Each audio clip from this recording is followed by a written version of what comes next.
This simulation video reveals what can happen when kids in cars aren't buckled up in them. It's a violent portrayal. I know you miss your brothers, Mama. That's still painstakingly real for Stacy Satchel and her young daughter. And I know Shane and Stefan is looking down on you. You believe that? 3 years ago, They meant everything in the world. You know? Satchel got the call. I remember throwing the phone to the bed. Her two sons, 11-year-old Shane and 18-month-old Stefan, along with a friend, were dead. Then All thrown from their father's car during a crash along this stretch of turnpike in Martin County. Not one of them was strapped in. But because they didn't have a seatbelt on, they were ejected immediately. Not buckling up changed my life. But kids not buckling up You know why I stopped you? is an everyday problem. Well, you have your seatbelt on, she doesn't. In Martin County, How old are you?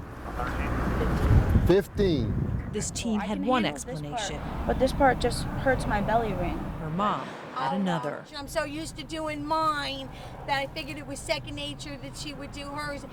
Down south in Palm Beach County, we watched these kids let loose on top of the car and stay loose once they were inside and moving. Well, so we were just noticed that the kids in the back weren't buckled up, and we just wanted to know why they weren't buckled up. We just left Walmart.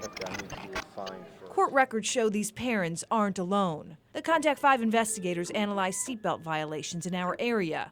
We found roughly 1 out of 8 seatbelt tickets was issued because someone in the car was unrestrained and underage.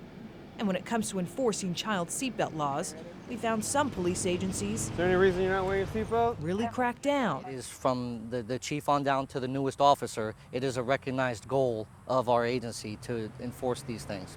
In Green Acres, writing seatbelt tickets recently earned police here this flashy new ride. So this would be the 4th year in a row that we've come in the top 3 in our category in the state.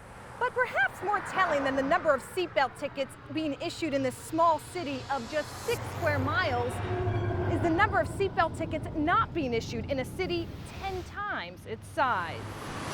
During the same period, Green Acres police wrote nearly 750 tickets to drivers breaking child seatbelt laws.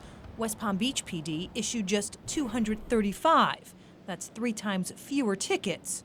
Why? We don't know.